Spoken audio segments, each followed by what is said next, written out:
Good morning. Barry Bryson here, thanking you for joining me yet again for another 5 good minutes in the Word. And today we're talking about the Apostle Matthew. We've been talking about the Apostles for about a month now. Well, we have Matthew and then Thomas, Judas, and we'll spend a couple of days talking about Peter before we move on to our next series.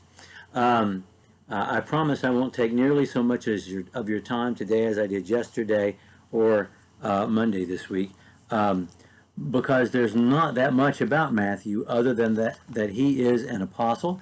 He's mentioned in all three of the synoptics, and what is mentioned about him in the synoptics is his conversion. And I'm going to read you the conversion from his own gospel, the Gospel of Matthew, chapter 9. But you'll also read about this in Mark chapter 2 and in Luke chapter 5. Matthew Levi is a tax collector, which means he is a government employee. He is a civil servant. He has the receipt of custom in the city of Capernaum, which is quite a lucrative position to have, because Capernaum not only processes all the catch, the fishing catch from the Sea of Galilee, which is an enormous economic generator, but it is also a crossroads of trade from Mesopotamia through Turkey, what is present-day Turkey, through Palestine into North Africa, Egypt and North Africa. So a lot of trade passes through there anyway, and it's quite a cosmopolitan town. He's a Jew who works for the Romans, which makes him despised by his countrymen already. Tax collectors were notoriously associated with other unsavory characters in the community, like prostitutes, gamblers, and types like that. That was the class of people they were associated with by the Jews. I've always wondered whether or not Matthew and Peter were already, or Peter, Andrew, James, and John were already acquainted with each other, because they would have had to pay tax on their catch, and perhaps they already knew each other. The audacity that Jesus has in calling Matthew is amazing. And when we did this as a play for Vacation Bible School a few years ago, I was awfully proud of our actors for carrying this off, that he was just overwhelmed that Jesus would ask him at all, and moved to respond.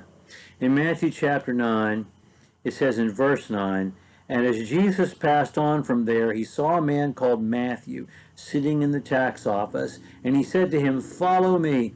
And he arose and followed him. And it happened that, as he was reclining at table in the house, many tax gatherers and sinners came and joined Jesus and his disciples at the table. And when the Pharisees saw this, they said to Jesus' disciples, 'Why does your teacher eat tax gatherers and sinners?' But when Jesus heard this, he said, 'It is not those who are healthy, but those who need a physician, but those who are ill. Go and learn what this means.'" And he's quoting Hosea chapter 6, verse 6. "I desire compassion and not sacrifice. I didn't come to call the righteous, but sinners." Jesus, as always, can say the exact right thing, which completely answers anyone's critique or question in a simple sentence, and he does so here. And he's afforded that opportunity by Matthew. Yesterday we talked about Andrew, and how he immediately introduced Jesus to his brothers. Well, Matthew immediately introduced Jesus to his circle of acquaintance. All the other tax gatherers and sinners, he had Jesus in his home so they could meet Jesus and be transformed by him as well. I find it interesting that Matthew, who wrote the Gospel of Matthew, writes the definitive Jewish gospel. This is a man who knows the law, the Old Testament, very, very well, and especially the prophecies concerning the Christ, and also the special days, and is careful to show Jesus being such an observant Jew, and the fulfillment of all Old Testament prophecy. Well, as we said yesterday, in historical documents from the 2nd century onward, and even in the Muslim Quran, Matthew and Andrew are mentioned as apostles of Jesus and are mentioned together as a team, as an evangelistic team.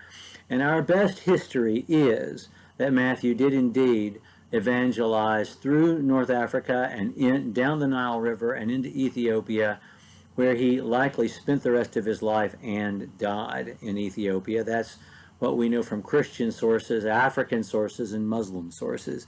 And he is closely associated with that area to this day. And of course, Ethiopian Christianity is very ancient and still preserves very ancient forms of observance. Tomorrow we're going to talk about Thomas, whom we know basically from John's Gospel. Thank you for joining me today.